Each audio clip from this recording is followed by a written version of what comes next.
to The Legend of Zelda Skyward Sword. This is a game that's common between my lists and Steven and Jarrod's.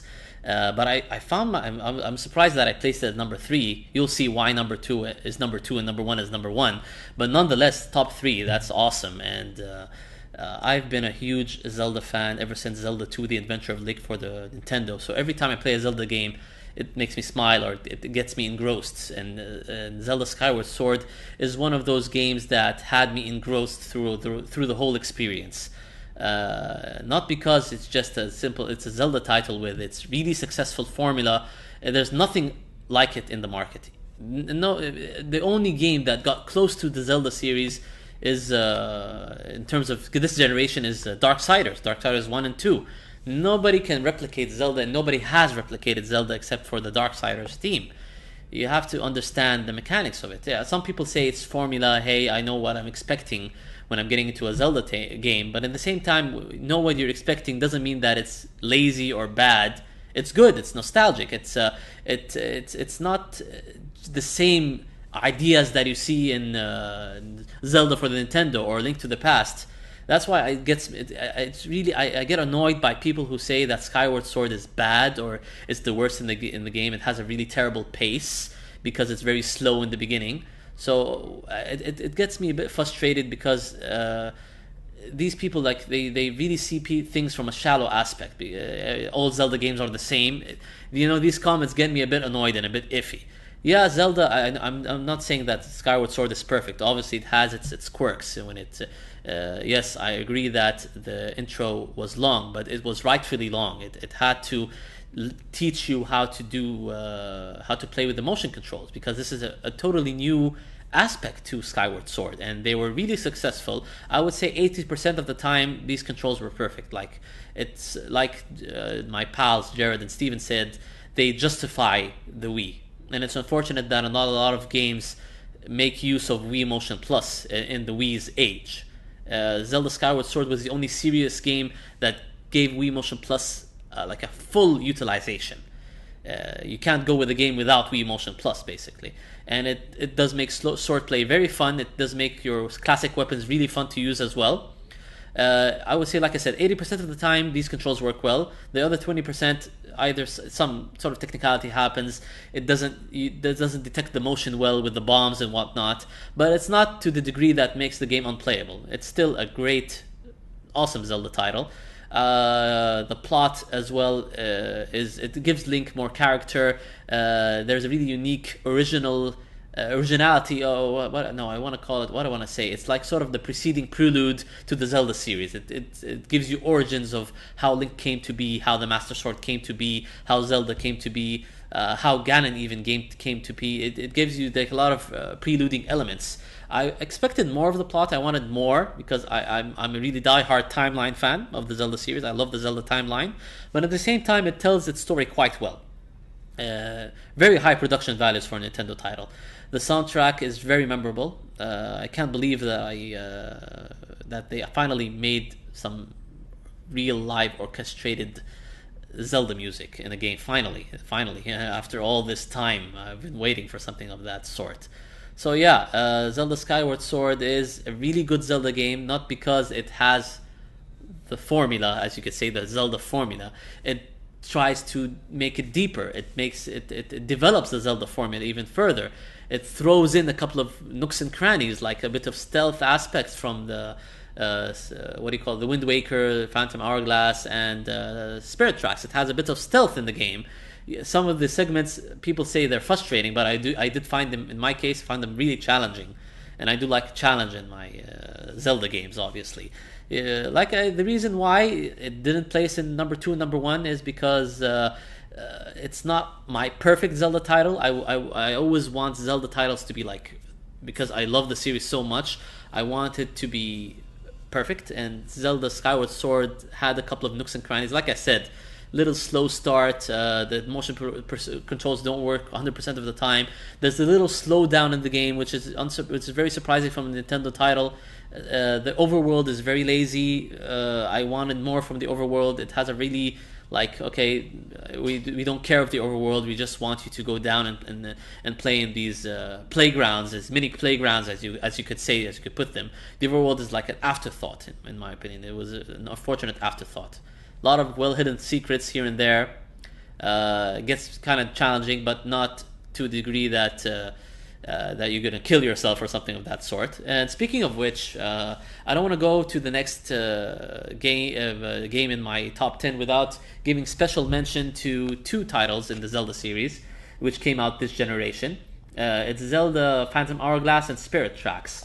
Both games use the same engine, and they are from the Wind Waker side, so they're cel shaded. I want to give huge props to these games because they don't feel like handheld Zelda titles. They feel like full-fledged titles in the sense that their puzzles were really unique. They use the touch screen. They use the aspects of the Nintendo DS that you wouldn't expect, like the touch screen, the microphone, and whatnot, and how on and so forth.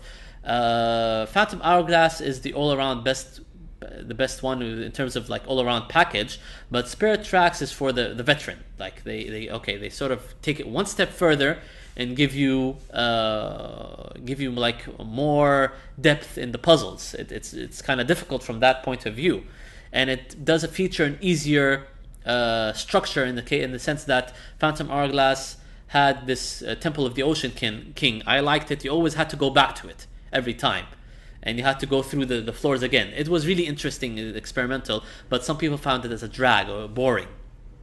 Spirit Tracks has a better aspect of that. It envisions that whole situation.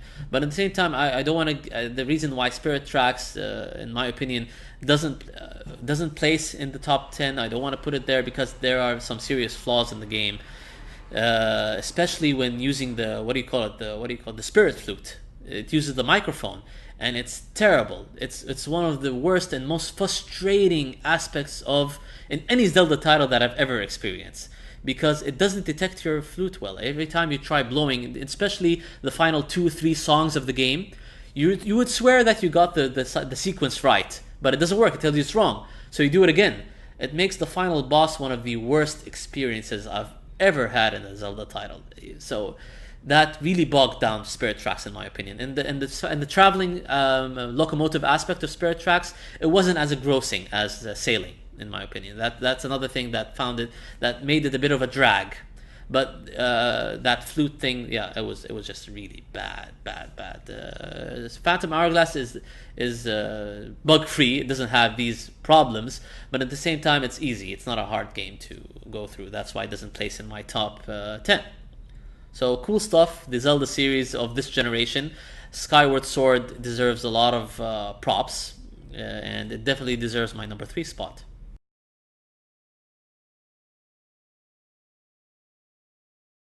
And number 2 goes to Ni no Kuni, Wrath of the White Witch for the PlayStation 3. It was released this year. It's a Japanese RPG. Again, this is one of these games that makes me smile every time I remember it. It's definitely one of the really few games that I'm itching right now to go back to. It's usually when I finish games, I want to go back, play them like in 2 years, 3 years, maybe a couple of years, and down the road. Ni no Kuni, I could play now. It was that good of an experience. The reason why is basically Level 5 understands how Japanese RPGs, or what made Japanese RPGs unique back in the day of the Super Nintendo, the PlayStation 1. And what they did was basically got all these aspects, the charming aspects, the storyline aspects, the gameplay aspects. They got all these things from the old days, modernized them, and put them in 3D. That's what they did. It's basically, if you want to describe Ni no Kuni, it's a combination of Dragon Quest VIII, which is another Level 5 game, Final Fantasy, the classic, like Final Fantasy VI, and Pokemon. Very strange three combination, but that's how you describe the game in general. And the storyline. I want to talk about the storyline. Is one of the most unique, very like, string pulling is the best word to describe, the combination of words to describe the storyline. It's one of the most string pulling storylines of this generation, in my opinion, especially if you're a fan of Studio Ghibli, which are the people responsible for the artwork and the storyline aspect of the game. So yeah, Level 5 basically took what made Dragon Quest successful, in which they hired an external team, like an external animator team, or a team that's not involved in gaming, to involve itself in gaming. And that's what Dragon Quest does successfully with Akira Totiyama. I don't know if I'm pronouncing his name right, the guy who did Dragon Ball, and doing some artwork for the game and the monster designs. So what they did basically was bring the Gilby team in terms of designs, and they did help a bit in the environmental world looks and some of the storyline aspects as well. So this combination is mind blowing. It's absolutely mind blowing. Level 5 and Studio Gilby. It really just when you think the storyline is going to end, it suddenly it does something to you. It brings back, oh wow, this is not ending yet. There's an awesome chapter coming. Wow, it opened up a whole new aspect of the game. So every time it gives you this false ending, you're excited to play more. It gives you like another 5 to maybe 10 hours of extra gameplay time after the first like false ending of the game. You would think that the story would end there. So they leave no corners unturned in terms of plot, and it's really moving. It's sort of like it brings your child innocence out, because it's like you're watching definitely like when you're watching one of the Gilby movies. It gives you that feel, and the soundtrack helps a lot. It's one of the best soundtracks of this generation, in my opinion. Fully orchestrated and very motif-like. It gives like a certain motif, like the Mario games, like Zelda. It has this certain melody remixed in several orchestrated samples or real life orchestrated tracks of the game. So yeah, it has the overall package of a really good Japanese RPG that's modern, but at the same time takes the best of the nostalgic world to us back again. So which is really cool. Not a lot of JRPGs at this day and age do that. Some of them, they're awesome to play, but they have the anime stereotype. They're an anime stereotype. Like, okay, I know what's going to happen. Oh, this character, he's the guy who lost his memory, who is going to save the world. Yeah, sure, Ni no Kuni has that, but it offers more depth. It doesn't depend on one character per se. Sure, it depends on kids to save the world, as usual. But it uses it in a very charming aspect. It sort of like explains why or how, or it couldn't be the same without having kids. Because it has a lot of like really great lessons for kids per se, especially with the emotions and the changes of the heart. It's nice. I loved Ni no Kuni, and I was engrossed through my whole time of playing it. The very few games let me or have me coming back for more. And they were playing every day, a couple of hours a day, just to finish up the game. And I wanted also the other thing is finishing it 100%. The way that Ni no Kuni does quests is very unique. Not a lot of games do that. It basically that doesn't force you to get into side quests, but the more you do, the better rewards you get, and they're all attached to each other in a sense. Once you do these side quests, the culminative award is really satisfying. So before going to my number one pick of this generation, I want to give special mention to Dragon Quest IX for the Nintendo DS. The reason why I needed to mention it is, again, it's developed by Level 5, and it's another JRPG. But I'm not a Dragon Quest fan, but I found myself really engrossed in 9. I gave like 100 hours to the game just to finish it for the first time, and that's not including the post-game content, which is a lot. I didn't even touch that. 9, a lot of people were skeptical because it used only one main character and the rest were generic, but it really makes it work well because it tells a very nice story. I think it's a lot of people I didn't play the previous Dragon Quest games except for Dragon Quest 8, but it does tell a better story than 8 in my opinion. It has a lot of spiritual themes to the game, angels and demons and heaven, and it has a lot of that sort of aspect, and I like that mythology. I like it when games do it respectfully, and Dragon Quest IX does it respectfully in a sense. And the gameplay is very classic. That's why it doesn't quite go into my top 10, but the reason why I included it here as a special mention in number 2 is because I haven't played the game for 100 hours before. This is like the first game that aside from another one that I'm gonna mention as number one, this is the first game that got me into 100 hours of playtime. I've never done that, and I don't know why. It works. The classic RPG formula works. So yeah, definitely Dragon Quest deserves the special mention next to Ni no Kuni. So let's go to number one then.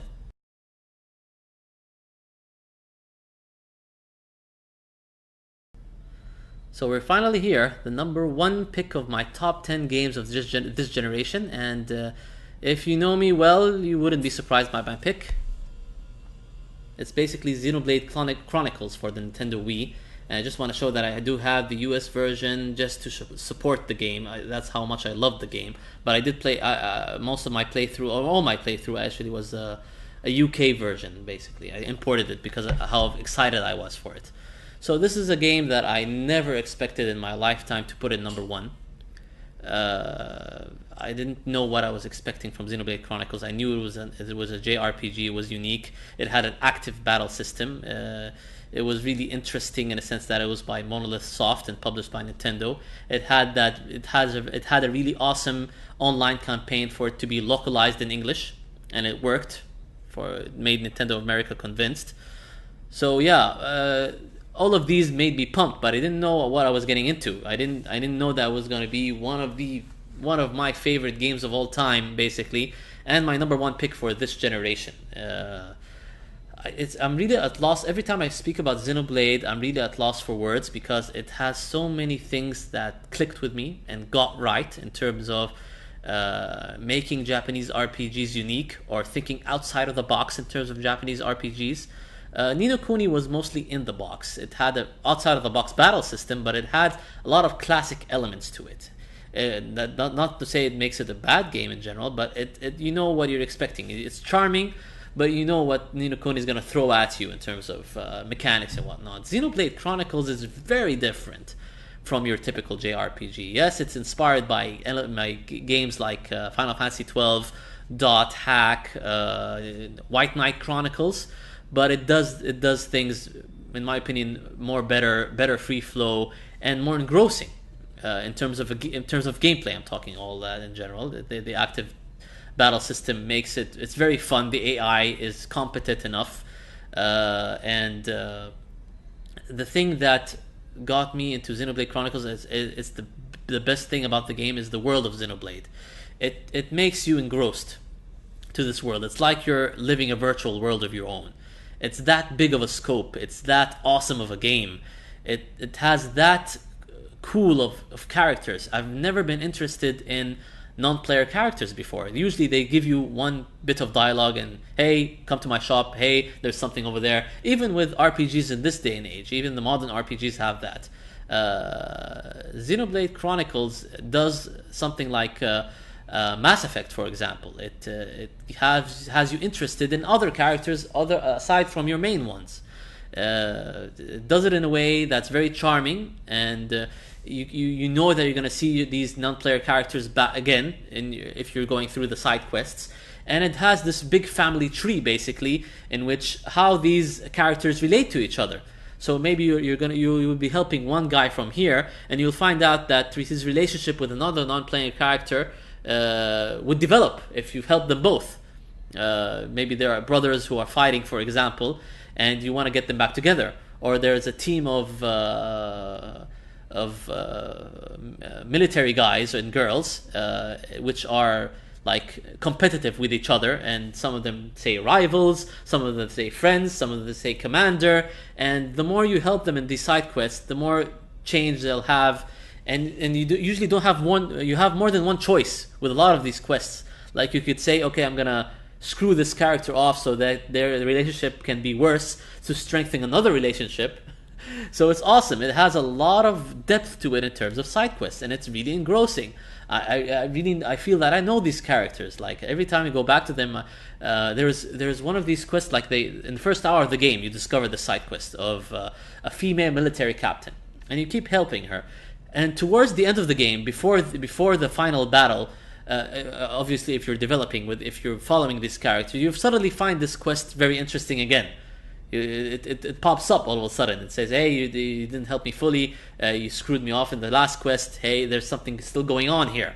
So imagine that the first town, one of the first NPCs you find is one of the final things you would do in toward the end of the game. And with that in mind, with all that saying, that's the basic reason why I gave over 180 hours just to complete the game fully for my first time through. This is my first time through the game. 170 hours in the span of like 70 months or 60 months. No, 60, what am I saying? In the span of 6 to 7 months, sorry. It took me that long to complete the game, and I felt some burnout in between those 6 and 7 months. So I took a month off. When I came back, I was refreshed again just to complete the game. So yeah, the side quests, the world of Xenoblade, the scope, the non-player characters make this game very engrossing and definitely deserves my #1 pick of this generation. Things that bog it down, a lot of people, the reason why they place it in a different light, so you would say, is because it's a Wii game and it doesn't fully realize the graphics. I mean, if you play this game in full HD, which some people are doing via emulation, there are some HD textures or HD texture pack to the game.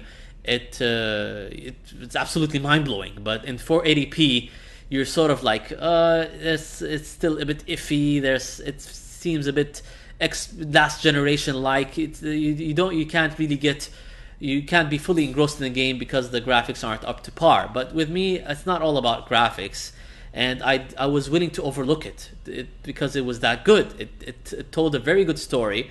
It has a lot of ups and downs in terms of storyline and character development. You don't know what's going to happen next. The ending was absolutely mind-blowing. It blew my mind. I didn't know that I was going to throw that twist there all of a sudden. And it's, again, like Ni no Kuni, it's one of the games that I could just pop in if I want. If I had time, I would pop in right now because the New Game Plus option is absolutely awesome. And you could choose different paths for your side quests. And like Chrono Trigger, it gives you most of your items that you want for the New Game Plus option, and it unlocks even more stuff. So yeah, Xenoblade Chronicles had the full package. It even had an awesome soundtrack, one of the best in my opinion of this generation. A lot of guitars, a lot of orchestra, a lot of vocals. So yeah, it had a really nice overall package, and the localization was quite good. British localization. It had the Japanese voices as an option if you wanted. So it has everything, it made me devoted in terms of charm, in terms of game scope, in terms of storyline, in terms of side quests.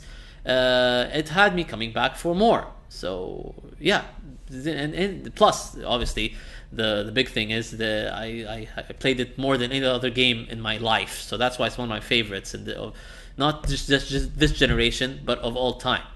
I played it over 170 hours.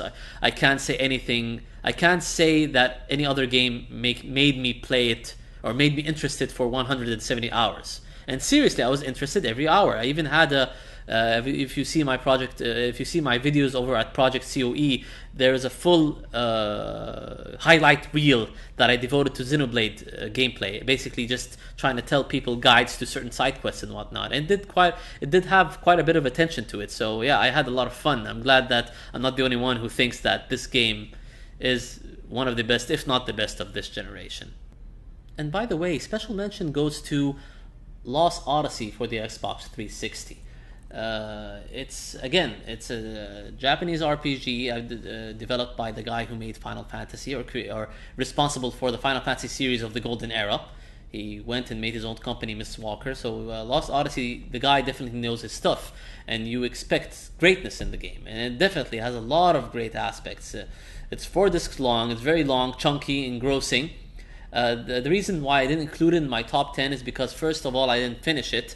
And second of all, it has a lot of technical bogging down in terms of long load times, slow down, and in my personal opinion, it didn't engross me enough for me to complete. But from what I played like 3 discs. I'm in the middle of disc 3. I think for like 40 hours long. That was my gameplay time. I was really enjoying myself. It had a lot of cool, unique features to it. The battle system is one feature that's usually not done in JRPGs. It's sort of atypical: front row, back row, equipments, weaknesses, strengths, and there are a couple of unique aspects to the battle system of the game. Another thing that it does so well is like channel the feel and the charm of the golden age of RPGs, the Final Fantasies, the unique IPs for the PlayStation 1, the PlayStation 2. It channels these charming aspects, puts them, modernizes them in a unique setting, and makes them interesting to watch. There's a lot of voice acting, there's a lot of cinematics. You remember these characters quite well. The protagonist, I like the fact that the protagonist Kaim and his friends have a relationship with the antagonist.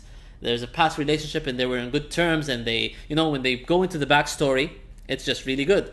And obviously Nobuo Uematsu makes the soundtrack. It's orchestral, it's really engrossing as well, puts you in the mood to watch more cinematics and play more of the game. Another thing that I like about Lost Odyssey that your JRPGs usually don't do is a very healthy and reasonable random encounter rate. Yeah, you don't see your enemies, but you don't get them every 7 seconds. They're very reasonable, very logical. They don't like break the immersion from the game because they're not as frequent as you would expect from a JRPG.